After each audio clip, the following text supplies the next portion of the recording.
দ্বিতীয় যে কারণে আমাদের ঈমান দুর্বল হয়ে যাচ্ছে তা হচ্ছে আমরা গ্রহণযোগ্য কোনো আদর্শকে আমরা গ্রহণ করতে ব্যর্থ হয়েছি।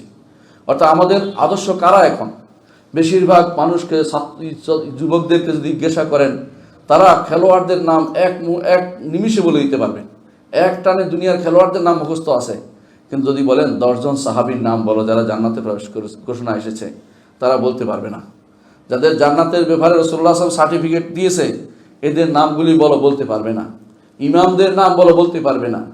মুহাদ্দিসিনের নাম বলতে পারবে না। ফকিহদের নাম বলতে পারবে না। অথবা যারা হাদিসের ব্যাখ্যা করেছেন তাদের নাম বলতে পারবে না। এমনকি অবস্থা এমন দাঁড়ায় তার পূর্বপুরুষদের নামও সে বলতে পারে না। কিন্তু তার কাছে আদর্শ হয়েছে অমুকের দেখা, অমুকের বিভিন্ন জীবন তার কাছে আদর্শ হয়ে গেছে। আমি একবার ঢাকায় আসার পর দেখলাম কিছু মানুষ দাড়ি রাখতে আরম্ভ করছে, যুবকরা। আমি তো মহা খুশি, যুবকরা দাড়ি রাখছে। পরে শুনলাম এই দাড়ি সেই দাড়ি নয়, এই দাড়ি হচ্ছে এক খেলোয়াড়ের দাড়ি। যেই খেলোয়াড় ওই কোন দেশে, কাফেরদের কোন দেশে, সেখানে দাড়ি রাখছে, সেটা দেখে সে দাড়ি রেখেছে। পরে বুঝলাম যে ঘটনা তাই, কারণ সেটার বিশেষ লক্ষণ আছে, নিচে দিয়া নাই, উপরে দিয়ে আছে, মানে এই পাশ ওই পাশে আছে, মাঝ নিচে দিয়া নাই। তো বুঝতে পারলাম যে সেটা দাড়ি নয়, সেটা হচ্ছে আরেকজনের অনুকরণ।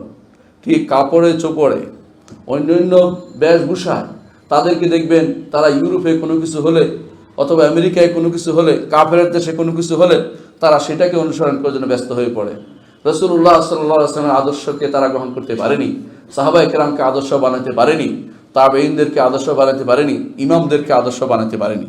তাদের আদর্শ হয় ওই কাফের হুমরা সুমরা নাফাকি নিয়ে ঘোরাফেরা করে তথাকথিত নারীরা, যে সমস্ত নারীরা ল্যাংটা চলে, এই সমস্ত নারীরা তাদের আদর্শ হয়ে যায়।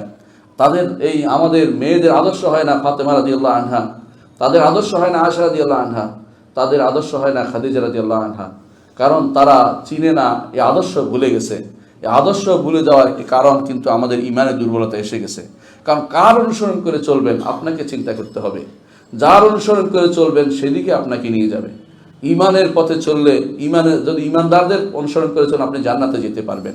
নাফরমানদের অনুসরণ চললে আপনি জাহান্নামে যেতে পারবেন। তো ঈমানের দুর্বলতা আসবেই যদি কেউ কুদওয়াতুস সালেহা, উত্তম আদর্শকে গ্রহণ করতে ব্যর্থ হয়।